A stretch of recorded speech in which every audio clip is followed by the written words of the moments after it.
Every 5 years, the Singapore government conducts the Household Expenditure Survey, where they compile a whole bunch of income and expenditure data on households in Singapore. And just nice, the recent report just came out. Not just that, there's also the key household income trends, which gives additional insights on the latest data on household income. That's why in this video, I'll be going through both of these reports and share some of the interesting findings that I found. But before that, do join my 10,000 members Telegram chat group to discuss or ask any questions that you might have. First up, the median monthly household income from work had grown from $10,099 in 2022 to $10,869 in 2023, or an increase of 2.8% after accounting for inflation. And just in case you're wondering, yes, it includes employer CPF contributions. So that's the median income for the entire household. But if you look at per household member instead, this time the median income only grew by 1.7% during the same period. Interestingly, over a 5-year period, the income per household member has increased a lot faster than the median household income from work. Why like this? This can happen due to a few reasons, such as a decline in household size, increase in dual income household, aging population, as well as a decline in birth rate. For example, if we look at the percentage of employed persons in a household, it has been steadily declining over the years. Next, if we compare the median monthly household income from work versus the average household income from all sources, we see that the average household income per household and per member is a lot higher at $15,473 and $5,197 respectively. And I'm sure you know the reason why. Because this is the average Singapore got a lot of rich people that will pull up the average law. But another simple explanation is because this income comes from all sources and not just income from work. So it includes government transfers, contributions from children, annuities, monthly payouts from CPF, investment payouts, rents, and so on. Unsurprisingly, the largest source of income comes from paid employment, aka salary from our jobs. But more interestingly, from 2012 to 2023, the percentage of both employment and self-employment have decreased, while non-employment income has increased. While I couldn't find the official explanation as to why this happened, I believe this has something to do with Singaporeans becoming more and more financially savvy. For example, if we look at the OCBC Financial Wellness Index 2024, we can see that the percentage of Singaporeans who have investments have risen steadily over the years. And if you look carefully, you will notice that there's a big jump in 2021. This coincides with the arrival of low-cost brokers in 2020 and 2021, which made investing a lot more accessible for the typical Singaporean, as they offer super low rates, allow fractional shares trading, while making investing a fun and interesting process. Next, after accounting for inflation, most of the decile groups saw an increase in their income from work, except for the bottom 10% and the top 20%. Most people would say, see lah, the poor got poorer while the rich got richer. The reports did explain that just because someone is in the lowest income group doesn't necessarily mean that they are poor. That's because 16% of them own a car, 14.7% have a domestic worker, 8% live on private property, while 36% of them are already 65 years and over and have stopped working. And while the top 2 decile groups saw a drop in income from work, they actually saw a huge jump in total income from 2017 to 2023. This suggests that the rich are actually earning more and more income from outside of their work. So where are the rich getting their income from? Here, we can see that a huge 11.7% comes from investment and another 4.9% comes from rental. Sibei what?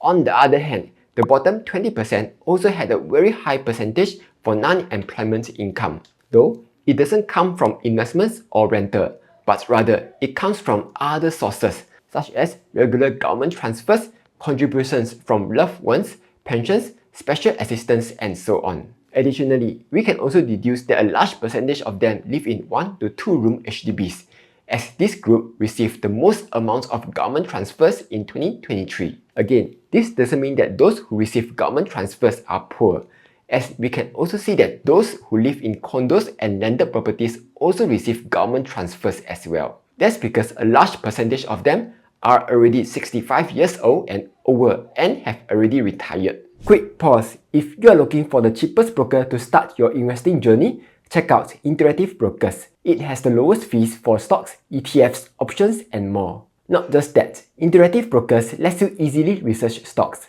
Like, you want to check out companies' financials? Here it is. You want to check out analyst ratings? Here's a bunch of them. It even has free technical insights which tells you where the stock might possibly go next. So sign up to Interactive Brokers today. And let's get back to the video. Next, if you only look at those who are 65 years and over and are non-employed, you can see a few interesting data. First, the richer a retiree is, the more his or her income comes from both investment income and rental income. For example, among the top 20%, almost 50% of their income comes from investment alone, while another 37% comes from rental income. This further highlights the importance of investing early, so that you can be like the top 20% of the rich aunties and rich uncles. On the other hand, those that are poorer tend to receive more income from annuities, CPF life payouts, and other sources like pensions, social assistance, and government transfers. Okay, here's another interesting data. Both the top and bottom 20% of households actually have a smaller household size of 2.8. This is lower than the rest, where the average household size is around 3.2 to 3.4. No explanation was given for this, but the logical explanation is that if you are poor, you wouldn't really want to have kids. And if you are rich, you will be focusing a lot more on career growth, and as a result, would have fewer kids. Next, let's check out how Singaporeans spend their money. Right now, the average monthly household expenditure is around $5,931. This has increased by 14% since 2017, though this doesn't include rental or monthly mortgage. So if we include that, the expenses would be higher as well. Breaking this down, we can see that the richest 20% households spend around $9,125 a month, while the poorest 20% households spend $3,233. While this seems like the poor are better at managing their spending, if you put both the household income and household expenditure side by side, you will see that even though the rich have high expenses, their income are a lot higher as well. This means they will end up with a ton of savings. In contrast, the poor are practically spending almost everything that they have and can barely manage their living expenses. Here's another graph showing the same thing. If we count in the government transfers, the bottom 20 percentile end up with barely any savings, while the top 20 percentile are just saving more and more money despite their high expenses. Next, let's go kaypoh what Singaporeans are spending most of their money on. Unsurprisingly, the largest category is housing-related expenditure at 29.8%. This is followed by food at 20% and transport at 13.4%. Few incoming comments saying that housing has become unaffordable. And if you think that way, you are actually sort of right. From 2017 to now, the percentage of expenses that go towards housing have increased from 27.6% to 29.8%. But as to whether housing has become unaffordable or not, that's another topic altogether. Food expenses has gone up slightly, while there is a decrease in transport expenditure. For the food category, there's almost an equal weightage for both hawker foods and restaurants, while it's good to see that there's very little spending in fast food category. As for transport, I guess it's no surprise that private road transport has the highest expenditure, because COE and Grabs are so expensive ma. Though, expenses for private road transport have gone down, despite COE and taxi fares going up. I guess it's probably because people are taking more and more public transports nowadays. Meanwhile, expenses for both the public road transport as well as other transports, including flights and other transport services, haven't really increased since 5 years ago. And speaking of flights, overseas travel has decreased from 2017 to 2023. This suggests that travel hasn't fully recovered to pre-pandemic levels. Though in 2023, 63.7% of you guys are traveling around Asia, and I'm sure a huge part of it is to Japan, given that there was a record-breaking 691,000 Singaporeans visiting Japan in 2024. Next, 82% of households have spent their money online, though it isn't entirely on Shopee PP sales. The largest online expenses came from accommodation services like hotel booking, clothing and footwear, transport recreation, and finally, food. Also, there's a decreasing trend of households owning a TV and a paid TV subscription, such as entertainment bundles from StarHub and Singtel.